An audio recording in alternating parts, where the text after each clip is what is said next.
Hey, the General Store on 24 is located on Route 24 in Lewis. Headlines you can't get through your day without. On Power 1017. All right, 6:43. Just turned 6:43. Jess, what you got today? All right, I can't even imagine this, but a fisherman crew, they were rescued on Sunday after spending 24 hours in the Gulf of Mexico. Their trio was spotted by the U.S. Coast Guard, who wrote on their Facebook page that the men were fending off hypothermia and swarming sharks for over 24 hours before being rescued. The men were transported to the hospital, and they are, thank God, in stable condition. Wow. Amazing.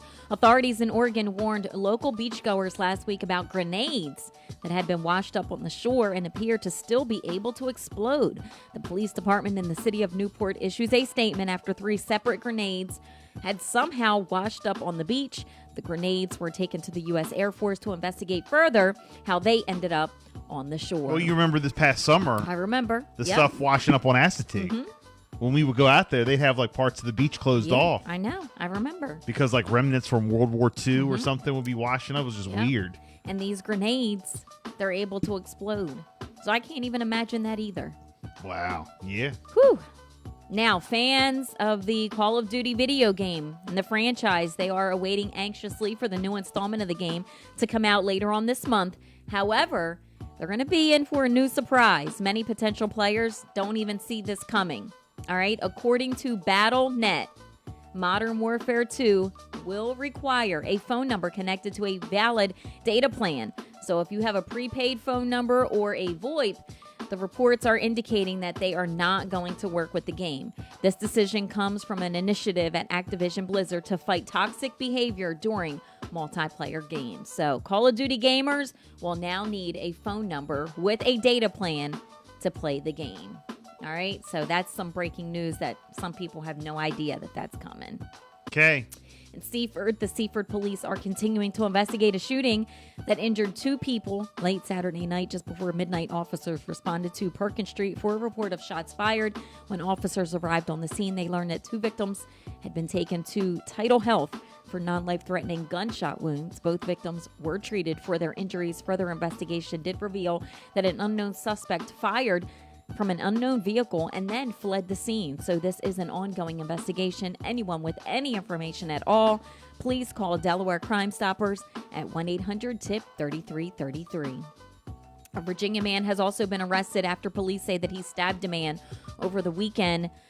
With further investigation, it is being reported that on Saturday, officers responded to the residents of the 200 block of North Rehoboth Boulevard for a report of a serious assault. Officers made contact with a 43-year-old male suffering from a stab wound to the chest and immediately began life-saving measures until EMS staff arrived.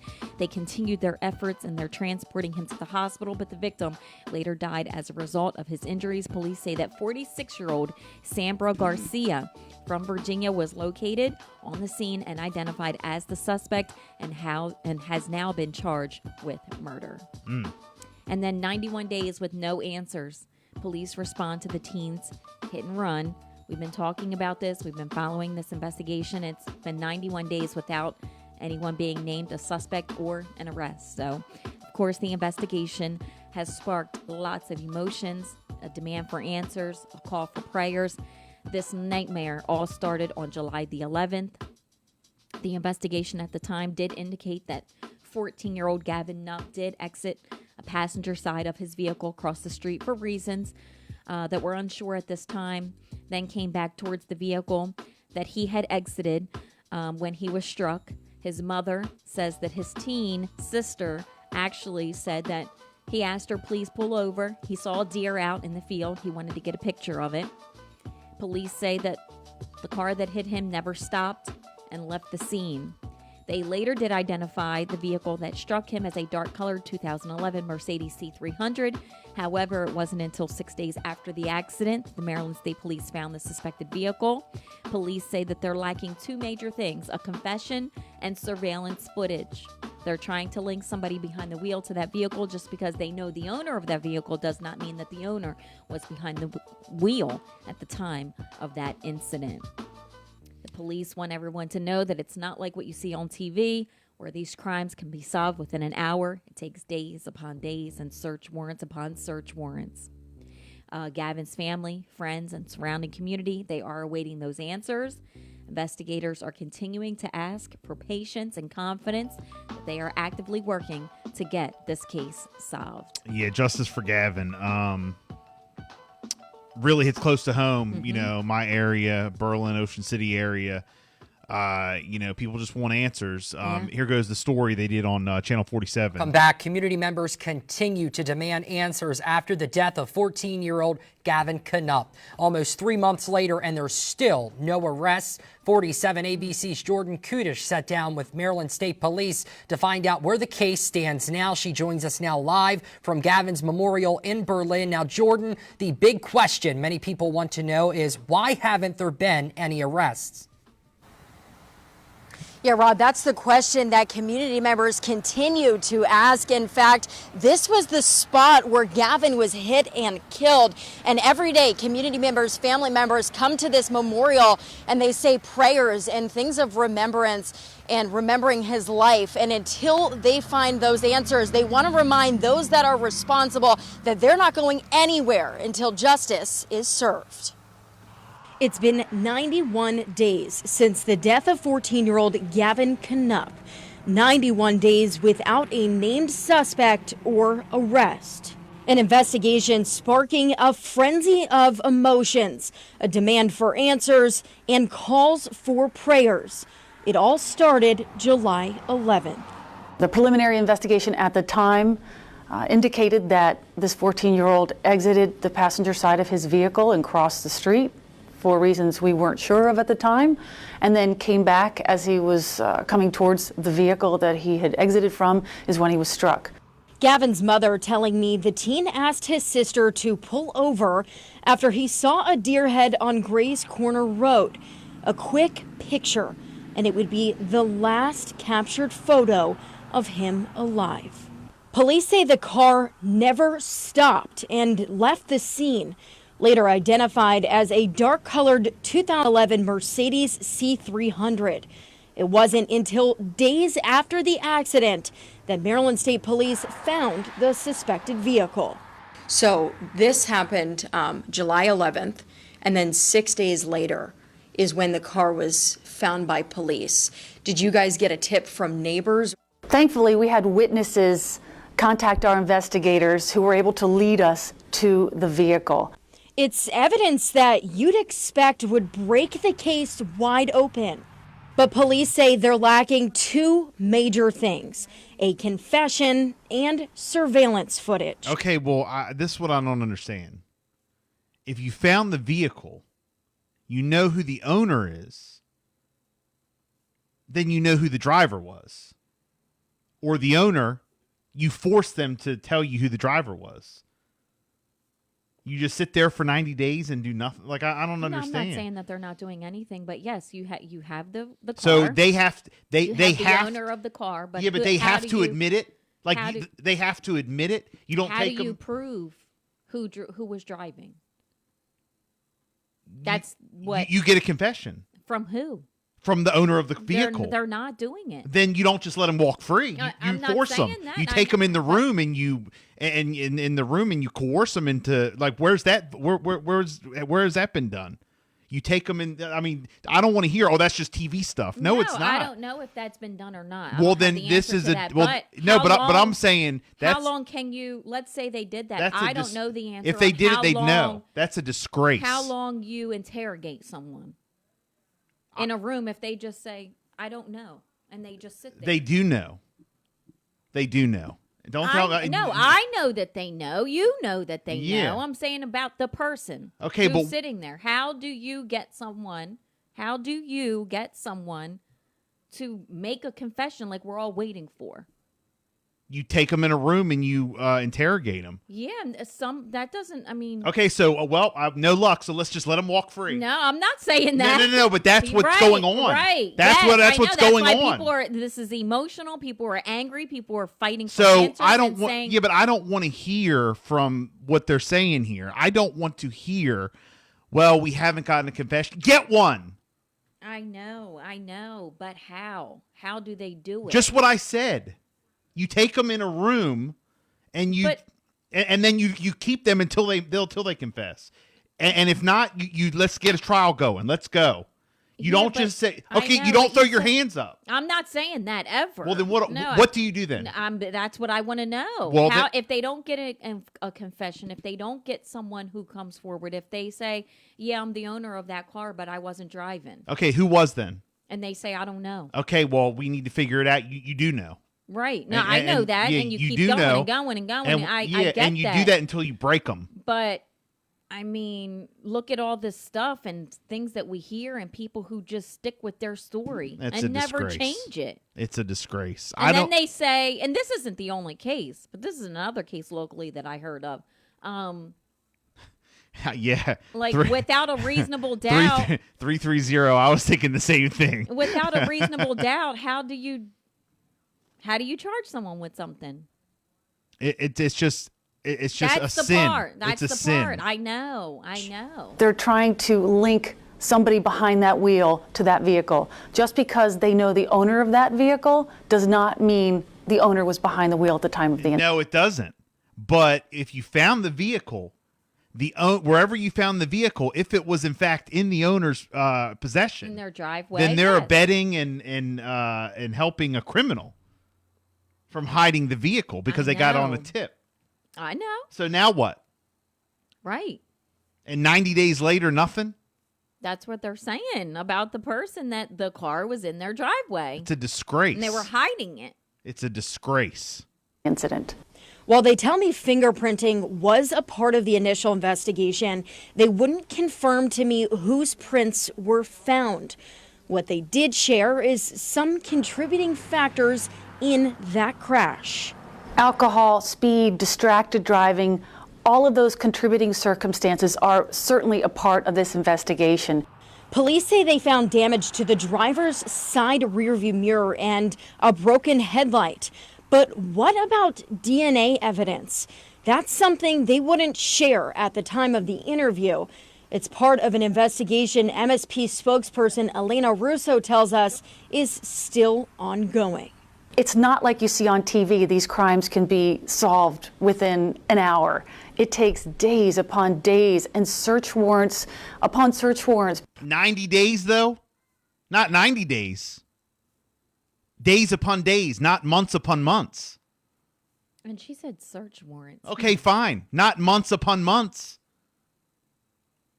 This is a disgrace that it's taken this long. Mm-hmm. It's a disgrace, and I'm ashamed. Like I just can't believe, like that it's this is just I don't even know what to say. Russo tells me fatals of this nature take time, especially not that long. With the limited evidence. Hit and run crashes truly rely heavily on witness information. That's how they got to the Mercedes. So now we really need somebody to come forth and call our investigators. Our investigators realize the family members and the community want answers, but they want to give them the right answer. Okay, but so basically what I just heard, we can't do anything till someone calls in with a tip. Mm-hmm. Mm-hmm. That's what did you just hear that? Or evidence or am I crazy? A confession. So we're just going to sit here and do nothing until someone calls up out of nowhere and gives a tip.